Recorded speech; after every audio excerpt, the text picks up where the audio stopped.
নমস্কার বন্ধুরা, তোমরা সবাই কেমন আছো? আশা করি তোমরা সবাই খুব ভালো আছো। একটি ব্লগে তোমাদের সবাইকে স্বাগত। সেই দিনটি ছিল আমার ছুটির দিন।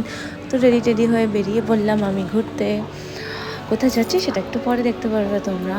তো আমি একটু রেডি হই, এই দার্জিলিং মোড় হয়ে আমরা যাচ্ছি একটু পাহাড়ের দিকে। সেই দিনটা একটু ভালো ছিল, একটু ঠান্ডাও ছিল, ওয়েদার শিলিগুড়ির দিকে একটু গরম ছিল, পাহাড়ের দিকে ভালো ছিল। এটা সবার চেনা খুব রাস্তা, শুকনার রাস্তা এটা।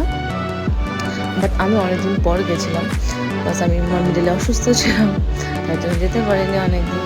তো সেদিন গেলাম শুকনা হয়ে, এই যে মাঝখানে একটু ট্রাফিক ডিস্টার্ব করে দিল, দেন আবার ওখান থেকে রংটনের রাস্তা দিয়ে আমরা যেতে লাগলাম। তোমরা সবাই চেনো এই রাস্তাগুলো, যেগুলো খুব সুন্দর। এই রাস্তাগুলো আমার বরাবরই খুব পছন্দের জায়গা এটা, রংটং। বাট একটু হালকা সেদিন একটু ওয়েদার উপর থেকে যতদূর উঠছিলাম ঠান্ডা ছিল, অ্যান্ড বৃষ্টিও পড়ছিল, হালকা বৃষ্টি পড়ছিল। মোটামুটি ধরুন বৃষ্টি যেহেতু পড়ছিল, তো আমি অনেকটাই ভিজে গিয়েছিলাম। বাট তারপর আমরা থামিনি, কন্টিনিউ গিয়েছি। এই যে দেখুন, এখান থেকে শিলিগুড়ি দেখা যাচ্ছে, আর শিলিগুড়ির ওয়েদার পুরো ক্লিয়ার। এখানে একটা পার্ক ছিল, আমি এক্স্যাক্টলি নামটা জানি না। সেই পার্ক হয়ে বেরিয়ে পড়লাম। দেন এই যে আমাদের দেখা হয়ে গেল একটু টয় ট্রেনের সাথে।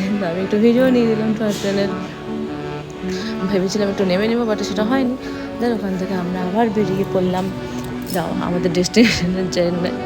দেন এখান থেকে যেতে ওয়াও কি সুন্দর, জাস্ট মানে কি বলবো, কিছু বলার নেই। এত সুন্দর ভিউ ছিল, এত সুন্দর ওয়েদার, পুরো মেঘগুলো উপর দিয়ে যাচ্ছিল, এত ভালো লাগছিল। এটা একটা ভিউ পয়েন্ট, এখানে দাঁড়িয়ে পড়লাম। অনেকেই ভিউ পয়েন্টটা চেনো, অনেকেই চেনো না। সো দেখে নাও, এটা হচ্ছে view point we love Tindharia. এটা তিনধারিয়া ভিউ পয়েন্ট ছিল। তো এখানে একটু দাঁড়িয়ে দেন আবার আমরা বেরিয়ে পড়লাম যেখানে যাবো সেখানে।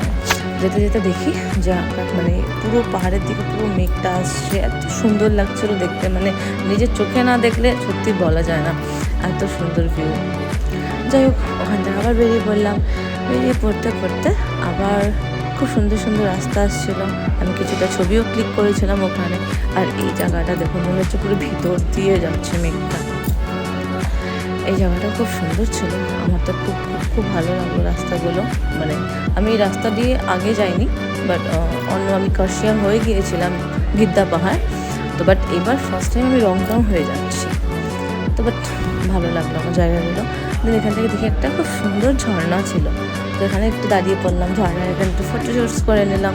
দেন এই যে গিদ্দা পাহাড়ের রাস্তা, ওয়াও জাস্ট দেখো সবাই, এত সুন্দর লাগছে দেখতে, মানে পুরো মেঘে ঢাকা মনে হচ্ছে। যাই হোক, কিছুক্ষণের মধ্যে আবার ক্লিয়ারও হয়ে গেল। পাহাড়ে এটাই হয়, ন্যাচারালি সব কিছু ক্লিয়ারও হয়ে যায় খুব তাড়াতাড়ি। বাট ওখান থেকে ঘুরে টুরে নিয়ে দেন আমরা আবার একটু নিচের দিকে নামলাম। আই লাভ কার্শিয়াং এসে ভেবেছিলাম কিছু খাবো, বাট খাইনি, কজ দোকানটা বন্ধ ছিল। দেন আমরা চলে গেলাম অন্য একটা দোকানে এখানে। বাট এত হাওয়া দিচ্ছিলো, এত সুন্দর এখান থেকে ভিউটা লাগছিলো বাইরের পাহাড়ের পুরো। বাট ওই যে বললাম, আর পাহাড়ে এসে চা খাবো না সেটা তো হয় না। তো চা ম্যাগি ওই খেয়ে নিলাম। দেন খেয়ে দিয়ে আবার বাড়ির দিকে রওনা দিতে মাঝখানে খিচুড়ি পেয়ে গেলাম, তো একটু খিচুড়িও খেয়ে নিলাম, প্রসাদ ছিল ঠাকুরের। আমরা একটা খিচুড়ি খেয়ে দেন আবার বেরিয়ে পড়লাম লাভ টু জুস, পাকুড়তলা মোড়ে এখানে এসে জুস খাওয়ার জন্য, আমাদের অলওয়েজ ফেভারিট ব্লু লেমন। দেন চলো টাটা বাই, আজকে ব্লগটি এখানে।